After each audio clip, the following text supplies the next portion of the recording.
cá, vamos falar sobre economia. Ai, 2021 foi difícil, a crise veio forte. Tantas pessoas aí, empresários, empreendedores, comerciantes tendo que se reinventar em um tempo tão difícil. Mas como começar 2022 acreditando e economizando para não chegar no final do ano sempre aquela velha história. Ai, como que eu faço para pagar meus boletos, tudo que aparece, menina? Trazendo dicas de economia ao vivo, João Adolfo Stadler, que é economista, e vai trazer dicas para quem está assistindo o nosso programa. Seja bem-vindo, João. Boa tarde. Legal, Nádia. Prazer estar aqui no programa seu. Não tinha vindo ainda nessa reformatação que foi feita, com a Thalita também junto, né? Então, sobre dicas a respeito de economia ou principalmente as finanças pessoais, eu fiz até diversas anotações aqui, porque pensei, o que eu poderia abordar? O normal é a gente partir do básico, o princípio que você tem que gastar menos do que você recebe. Essa é a regra primordial, certo? Só que depois, obviamente, como fazer isso? As receitas a gente classifica da forma que você tem uma maior recorrência, por exemplo, o salário é algo que pinga todo mês, mas se você consegue fazer alguma renda extra, aí de repente já é um pouco mais esporádico ou não tem aquela continuidade, pelo menos o mesmo padrão de valor. A gente tem depois as despesas que você classificaria pela questão da importância, né? A moradia, ela vem em primeiro lugar. Depois viriam outras coisas talvez um pouco supérfluas, como o lazer, o entretenimento e tudo mais. Agora, para a gente não ficar somente nisso, eu queria fazer alguma reflexão, primeiro em relação às receitas, né? Esses dias eu joguei lá no Instagram, o João Adolfo 81, o meu particular mesmo, tá? Algumas possibilidades de fonte de renda e acúmulo, incremento patrimonial. Porque eu acho que o pessoal está mais passando dificuldade foi a perda da renda, talvez não só pelo salário que diminuiu, não foi isso. A inflação correu demais o poder de compra. Então ficou mais difícil a pessoa se manter. E olha só que interessante, quais seriam as possíveis fontes de renda e que a gente tem que pontuar, porque não necessariamente você precisa ter só uma dessas.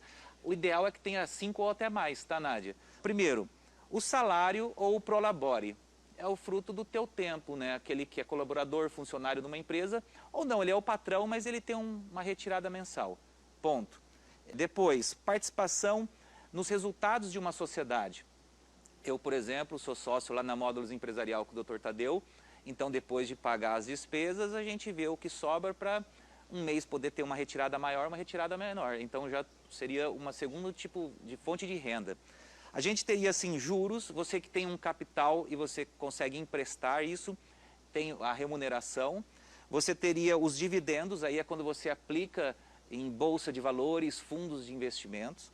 Você teria em 5 lugar aluguel, né? Eu, por exemplo, estou me mudando de imóvel. Esse anterior, primeiro que eu tinha comprado, eu vou alugar, então já vai me gerar uma renda, uma coisa importante para quem já passa dos 40 anos, como eu atingi, chegar lá na frente com alguma coisa nesse sentido. O lucro, quando você realiza a compra e venda de qualquer coisa que seja, vamos supor que você viu uma oportunidade, um carro que estava sendo vendido por 40 mil reais e você sabe que aquilo ali tem um valor de mercado de 55. A pessoa tendo uma reserva, vai lá e adquire, daqui a pouco revende e tem um lucro, uma outra alternativa para gerar renda. Ganho capital é quando você tem alguma valorização, você comprou um terreno, um imóvel e ele se valorizou e aconteceu muito nesses 2 últimos anos. Residual seria aquela receita que você desenvolve alguma coisa e aquilo ali fica depois tendo receitas para você. A gente fez até um aparato lá no escritório agora que faz mineração de criptomoeda. Então foi feito um aporte inicial, um investimento e agora ele só fica trabalhando sozinho sem que a gente precise acompanhar. O que você me fala dessas criptomoedas? Porque muita gente está investindo. Inclusive, né, recentemente eu fui para Curitiba e conversei com muitas pessoas, muitos empresários que estão apostando nesse tipo de moeda. Isso dá realmente um retorno para a pessoa? Isso é o futuro aí para 2022? Veja como que reformatou a questão dos pagamentos, né? Há tempos atrás, para você fazer uma transferência, deveria ser emitido um cheque ou então a TED demorava um dia, só poderia até um determinado valor. Aí daqui a pouco hoje, com o Pix, qualquer um paga, recebe de uma forma muito fácil. Pode ser o vendedor de algodão doce ali na catedral. Veja como que não facilitou. E essa questão das criptomoedas, elas vêm para desburocratizar. Quando você, por exemplo, tem que fazer um pagamento internacional e existem taxas, impostos, e você faz de uma forma um pouco mais rápida e menos onerosa. Então, o que eu vejo que tem crescido muito, ela vem reproduzindo o padrão, o funcionamento do papel moeda normal, né, tem as mesmas características, mas dessa forma descentralizada, né, então não fica sob o controle de um único Estado ou Banco Central. Assim, é um ativo como outro qualquer, está numa crescente, é inacreditável. Eu me lembro que há uns 2 anos atrás, ou 3, eu tinha um Bitcoin que valia 15 mil, aí me desfiz. Aí chegou a bater 360 mil, tem um amigo meu, o Murilo, ele disse que tinha 5. Se ele tivesse segurado, até hoje ele teria 1 milhão e 800. Agora, se isso vai permanecer nessa crescente, não sei. Até eu, como economista, tenho minhas dúvidas do porquê que funciona dessa forma. Eu entendo que para fazer o processo da mineração, que é o exemplo que eu coloquei, que a gente montou no escritório lá, é feito todo um investimento em maquinário e então ela tem alguma relação com o valor que você desembolsa para fazer esse trabalho das validações, das transferências entre as pessoas. O legal é isso, não fica ao comando de um banco ou de uma instituição financeira. Todo mundo trabalha numa rede conectada, fazendo essas validações entre as transferências pelos entes aí, que tenham interesse de utilizar. Claro, tem um lado negativo, acho que envolve um pouco um mercado negro. Quando uma empresa, e eu passei com 2 clientes essa situação, tem o banco de dados hackeado. Aí logo aparece o cidadão lá, olha, deposite tantos Bitcoin nessa conta, que é a chamada wallet, é um código, né?